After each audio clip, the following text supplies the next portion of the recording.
하반기 경제 대전망 특집 유튜브 라이브에서 만나보세요.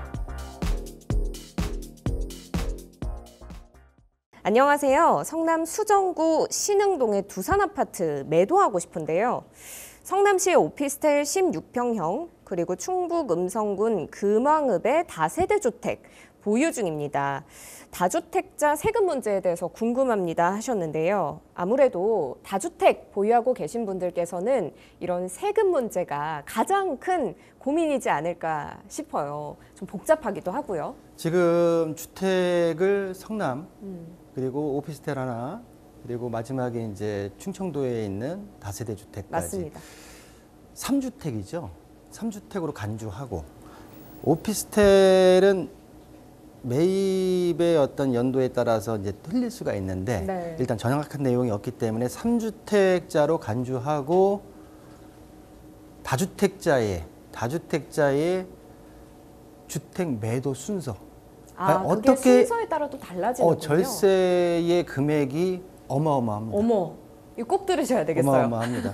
근데 우리 그 다주택자 분들께서 기본적으로 주택을 갖고 있을 때 어떤 집을 먼저 팔아야 되는지 기본 원칙이 있어요. 네. 기본 원칙이 있는데 일단 그 내용을 간단하게 정리를 하면 절세, 세금을 조금이라도 합법적으로 불법은 안 됩니다. 합법적으로 덜 내기 위해서는 매도 순서를 다주택자는 꼭 결정을 하셔야 됩니다.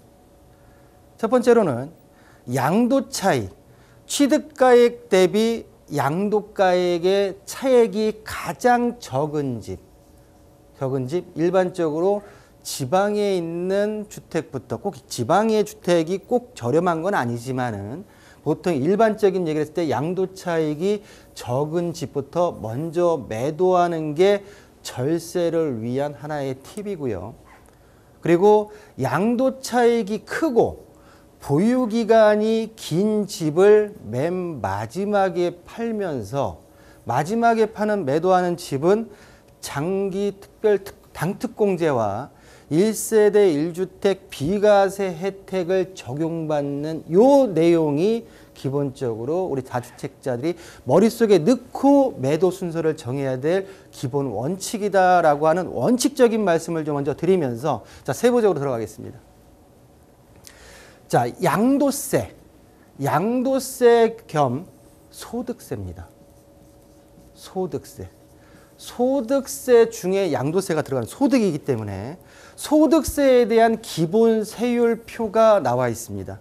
이 기본 세율표를 가지고 과표에다가 세율을 곱해서 양도세가 나오게 되는데 2021년도까지의 과표 구간과 2023년도 이후의 과표 구간의 금액이 다릅니다.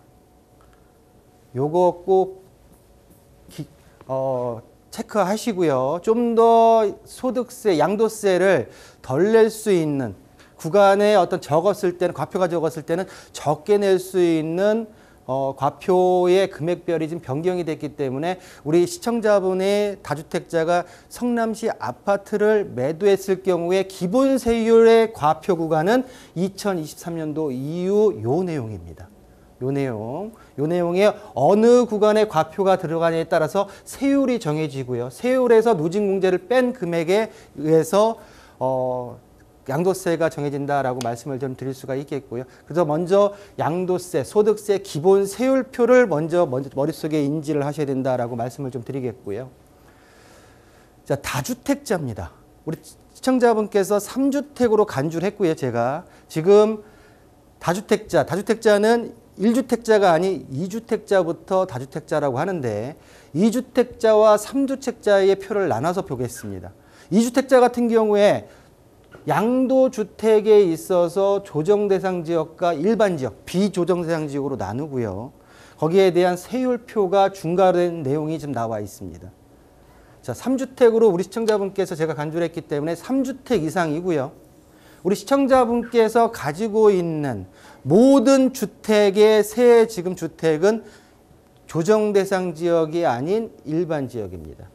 일반 지역이고 지금 얼마나 보유하고 있는지는 지금 내용에서는 알 수가 없는 거고요. 일반 지역이다 보니까 2년 미만, 1년 미만은 세율이 중과되기 때문에 70% 보유기간이, 그리고 2년 미만은 60%, 2년 이상은 일반 기본세율로, 아까 전에 봤던 대로 기본세율 6%에서 45%까지의 기본세율이 적용된다라고 말씀을 드릴 수가 있겠고요. 자, 조정 대상 지역 같은 경우에는 보시는 대로 70%, 30%에 대한 또 중과세율이 아직 지금 한시적으로 유예됐지만 법이 개정이 된 게 아니기 때문에 원칙적인 내용을 지금 제가 중과가 된다라고 하는 내용을 보여드리고요. 그래서 지금 우리 시청자분 같은 경우에는 3주택자하고 조정 대상 지역 외에 있기 때문에 지금 성남시 아파트를 매도를 한다고 하면 원칙적인 걸 다시 한번 머릿속에 넣으시고요. 넣으시는 대신 지금 성남시 아파트를 매도할 경우에 조정 대상 지역 외 지역이기 때문에 장기 보유 특별 공제가 가능하고요. 또한 지금 6%에서 45%까지의 기본 세율이 적용된다라고 말씀을 드리겠습니다. 자, 여기서 제가 좀 전에 이제 중과세율을 얘기했는데, 요즘에 중과세 중과되지 않지 않습니까? 라고 하는 분들이 지금 TV를 보시면서 말씀하신, 맞습니다. 그렇지만 그거는 시행령, 대통령령에 의해서 1년씩 유예돼 가는 거 있는 거지 법 개정이 된 건 아니다. 원칙적으로 법은 아직까지 개정이 안 돼 있는 상태에서 지금 현 정부가 들어오면서 2022년도 10월부터 2023년도 5월 9일까지 1년 동안 양도세 중과에 대한 한시적 유예를 시켜놨어요. 그거를 지금 1년씩 계속 대통령령에 의해서 최근에 2025년도 9월까지 내년 5월 9일까지 양도세 중과에 대한 한시적 유예를 시켜놨습니다. 지금 보유기간 2년 이상인 조정대상 지역 내에 있는 주택을 양도한다 하더라도 중과되지 않고 장특공제가 배제되지 않고 기본세율과 장기보유 특별공제를 적용받을 수 있다라고 하는 내용이 현재 대통령령으로 진행된다라고 하는 말씀을 드리면서 우리 시청자분께서 먼저 지금 수도권에 있는 성남시 아파트를 매도를 하시려고 하는데 제가 처음에 말씀드렸던 다주택자의 매도 순서의 원칙을 다시 한번 되새겨 보시고요. 단 지금 성남시 아파트를 매도를 하신다고 하게 되면 현재 다주택자긴 하지만 장특공제에 적용이 되고 그리고 기본세율 6%에서 45%의 과표 구간의 세율을 적용받는다라고 정리해 드리겠습니다. 네, 지금 다주택자 매도 전략을 세울 때 이 세금 문제를 어떻게 현명하게 대처를 하느냐를 두고 저희가 이야기를 나눠봤습니다. 사연 보내주신 시청자뿐 아니라 이 방송을 보고 계신 많은 다주택자 분들에게 도움이 될 만한 이야기였는데요. 먼저 이 매도 순서에 대원칙이 있다는 이야기를 해주셨죠. 양도 차익이 적은 집, 정확하게 말할 수는 없습니다만 주로 지방에 만약에 집이 있다면 먼저 매도하시는 것이 추천이 되고, 그리고 양도 차익이 크고 보유 기간이 긴 집은 가장 나중에 매도하시는 걸 원칙으로 하시는 걸 추천드립니다. 그리고 이렇게 상황에 따라서 그리고 시기에 따라서 다양하게 세율이 바뀔 수가 있고 어떻게 내가 전략을 세우냐에 따라서 내가 내야 하는 세금의 금액도 많이 차이가 있을 수 있기 때문에 혹시 혼자서 고민하다가 좀 어렵다고 느끼시는 분들은 02-2128-8504번으로 연락 주시면 저희가 지금 사연처럼 함께 고민해 드리도록 하겠습니다.